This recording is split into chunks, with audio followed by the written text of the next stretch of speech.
Hello all, welcome है आप सबका। आज हम टेबल बनाना सीखेंगे लिब्रे ऑफिस राइटर के अंदर, और उसमें सीखेंगे कैसे उसमें रोज कॉलम्स ऐड की जाती हैं और कैसे चेंजेस किए जाते हैं। तो आइए स्टार्ट करते हैं, चलते हैं लिब्रे ऑफिस राइटर की तरफ। तो लिब्रे ऑफिस राइटर के अंदर टेबल ऐड करने के लिए हमारे पास अलग से एक टेबल मेन्यू है। यहाँ से हम जो है टेबल ऐड कर सकते हैं। इसमें पहला ऑप्शन ही है हमारे पास इंसर्ट टेबल का। इस पर क्लिक करेंगे तो हमारे पास ये पेन ओपन हो जाएगी। यहाँ हमारे पास ऑप्शन है, हम टेबल का कोई नेम देना चाहते हैं तो हम यहाँ पर नेम दे सकते हैं। जैसे मैं यहाँ दे देता हूँ एग्जाम रिजल्ट, और इसके बाद मैं यहाँ बताऊंगा कि इसमें मुझे नंबर ऑफ रोज और कॉलम्स कितने चाहिए। तो हम यहाँ पर फिलहाल के लिए 7 कॉलम्स ले लेते हैं एंड 4 या 5 रोज ले लेते हैं।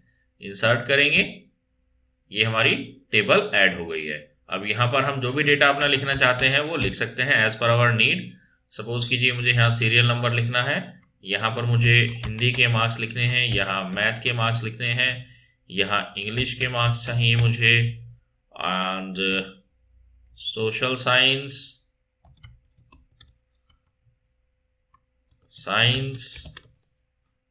एंड यहाँ पर हमें संस्कृत के मार्क्स चाहिए।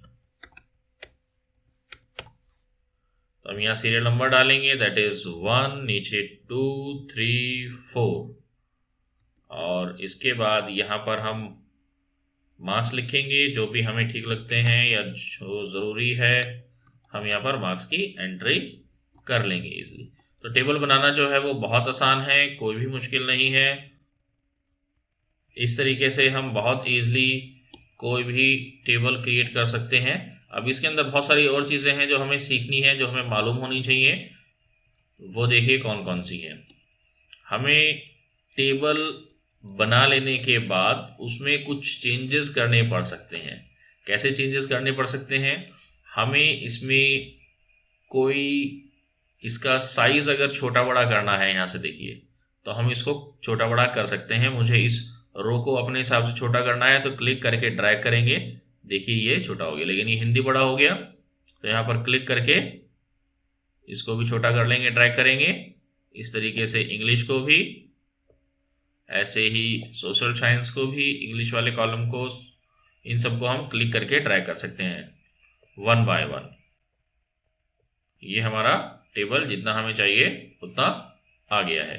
तो हम इस तरीके से क्लिक करके ड्रैग करके इसके कॉलम्स की जो विड्थ है उसको चेंज कर सकते हैं जैसी हमें ज़रूरत है उसके अकॉर्डिंग। कभी कभी हमें नंबर ऑफ रोज और कॉलम्स को इंक्रीज करना पड़ता है, तो वो कैसे करेंगे? अगर हमें यहाँ पर एक और रो चाहिए, जैसे 1 2 3 4 रिकॉर्ड्स यहाँ लिखे हैं हमने, 5th रिकॉर्ड भी करना है, तो कैसे करेंगे? इसके लिए हम क्या करेंगे, हमारे कर्सर को लास्ट वाला जो हमारा सेल है, टेबल का लास्ट सेल, उसमें लेकर जाएंगे जहाँ ये ब्लिंक कर रहा है, और हम टैब प्रेस करेंगे। टैब प्रेस करेंगे तो नया ब्लैंक जो है एक रो ऐड हो जाएगी। तो ये हम ऐसे टैब प्रेस करते रहेंगे तो वो ऐड होती रहेगी। बट कई बार ऐसे ज़रूरत पड़ती है कि हमें मिड में ऐड करना है, यानी मैंने जो फर्स्ट रिकॉर्ड लिखा है उसके बाद मैं एक रिकॉर्ड भूल गया हूँ, इसके बाद मुझे एक और रिकॉर्ड ऐड करना था। तो उसके लिए हम कैसे करेंगे? उसके लिए हम यहाँ पर कहीं पर भी क्लिक कर देंगे इन किसी भी सेल के अंदर, या इसको सेलेक्ट कर लेंगे, या सिंपली अगर हम क्लिक कर देंगे तो भी चल जाएगा। और टेबल के अंदर हमारे पास ऑप्शन है इंसर्ट का। हमें एक रो ऐड करनी है बिलो, यानी जिस सेल को हमने सेलेक्ट किया है उसके नीचे हमें एक सेल ऐड करना है। इस पर क्लिक करेंगे तो देखिए एक सेल आ गया। ठीक है, तो हम इस तरीके से एक नया जो ब्लैंक रो है वो ऐड कर सकते हैं। ऐसे मुझे कॉलम ऐड करना है, बिल्कुल लास्ट में ऐड करना है, तो इसमें हम किसी भी यहाँ पर क्लिक कर देंगे सेल के अंदर, लास्ट कॉलम के अंदर, और इसी तरीके से टेबल मेन्यू में जाएंगे और इंसर्ट में जाएंगे, एंड हमें कॉलम ऐड करना है आफ्टर, यानी जिस सेल को हमने सेलेक्ट किया हुआ है जहां पर हमारा कर्सर है उसके बाद एक नया कॉलम ऐड हो जाएगा इस तरीके से। तो हम ऐसे कॉलम ऐड कर सकते हैं। अगर हमें मिड में करना है, सपोज कीजिए इंग्लिश और मैथ के बीच में चाहिए, तो हमने इंग्लिश को जो है क्लिक कर दिया वहां पर अपना, उसके बाद इंसर्ट में जाएंगे एंड उसके बिफोर, कॉलम बिफोर चाहिए, इंग्लिश से पहले चाहिए, तो इंग्लिश से पहले एक और कॉलम आ गया। साइज चेंज करना है, हमें कम ज़्यादा करना है, तो हम यहाँ से इंक्रीज कर सकते हैं। या इसके अलावा हमारे पास, अगर हम टेबल को सेलेक्ट करते हैं, सेलेक्ट करने के लिए टेबल में जाएंगे, सेलेक्ट में जाएंगे, पूरा टेबल सेलेक्ट कर लिया। अब हमें इसकी कॉलम की विड्थ इंक्रीज करनी है, तो टेबल के अंदर साइज के अंदर हमारे पास यहाँ ऑप्शन है कॉलम विड्थ। हम जितना कॉलम विड्थ दे देंगे हम यहाँ से, तो हम उसके अकॉर्डिंग भी इसको दे सकते हैं, तो यहाँ से इंक्रीज हो जाएगी। और भी ऑप्शंस हैं हमारे पास, जैसे यहाँ पर मिनिमाइज का है, ऑप्टिमल का है, या डिस्ट्रीब्यूट कॉलम इवनली। इवनली में बराबर बराबर डिवाइड हो जाएंगी वो, जो भी उनका साइज होगा। और यहाँ से हम चेंज कर सकते हैं, अपना कुछ इंक्रीज करना चाहते हैं तो यहाँ पर इंक्रीज भी कर सकते हैं हम। तो इस तरीके से कॉलम की विड्थ भी इंक्रीज हो जाएगी। बाकी मैंने आपको मैन्युअली बताया ही था कि आप इस तरीके से इंक्रीज कर सकते हैं। कभी कभी हमें रो की हाइट इंक्रीज करनी भी पड़ती है, तो वो हम इंक्रीज डिक्रीज इस तरीके से क्लिक करके ड्रैग करके कर सकते हैं। तो कॉलम और रो ऐड करना आ गया, इसके साइज को आपको सेल को छोटा बड़ा करना आ गया। इसके साथ ही कई बार हमें रिकॉर्ड्स को डिलीट भी करना पड़ जाता है, यानी हमने जो डिलीट किए हैं वो ठीक नहीं किए हैं, हमने जो ऐड किए वो ठीक नहीं किए, हमें उसको डिलीट करना है। तो डिलीट करने के लिए हम कैसे करेंगे, वो भी बहुत आसान है। इसके लिए हम सिलेक्शन भी कर सकते हैं और डायरेक्टली भी कर सकते हैं। देखो सिलेक्शन में इसलिए समझा रहा हूँ ताकि आपको इजीली समझ में आ जाए। सपोज कीजिए ये जो ब्लैंक रो मैंने ऐड की है ये गलत कर दी, मुझे नहीं चाहिए थी, तो हम इसको पूरे को भी सिलेक्ट कर सकते हैं, कोई सिंगल एक सेल भी सिलेक्ट कर सकते हैं, या सिंगल हमारा कर्सर भी अगर इसके अंदर है तो भी वो हो जाएगा। इसमें हम कर्सर को रखेंगे, टेबल में जाएंगे, डिलीट में जाएंगे एंड रो। तो जिस रो के अंदर हमारा कर्सर होगा वो रो डिलीट हो जाएगी। ऐसे कोई कॉलम डिलीट करना है हमें, तो उस कॉलम के अंदर हम अपने जो है सिलेक्शन भी कर सकते हैं और रो को भी रख सकते हैं। तो मैंने ये कॉलम सेलेक्ट कर लिया, टेबल में जाएंगे, डिलीट में जाएंगे एंड कॉलम, तो वो कॉलम डिलीट हो जाएगा जहां पर भी हमारा कर्सर था या सिलेक्शन था। तो इस तरीके से हम एक या एक से ज़्यादा कॉलम को भी डिलीट कर सकते हैं। सपोज कीजिए मुझे साइंस और सोशल साइंस नहीं चाहिए, तो मैंने ये दोनों कॉलम्स का एक एक सेल या दो दो सेल जो है इस तरीके से सेलेक्ट कर लिए, हम कर सकते हैं बहुत आसानी से। ये सपोज कीजिए ऐसे। अब मुझे साइंस और सोशल साइंस दोनों डिलीट करने हैं, तो टेबल में जाएंगे, डिलीट कॉलम, तो देखिए दोनों ही कॉलम्स डिलीट हो गए। कंट्रोल Z कर देते हैं, वापस आ गए। तो इस तरीके से हम अपने अकॉर्डिंग जो है कॉलम्स को इंसर्ट कर सकते हैं, डिलीट कर सकते हैं।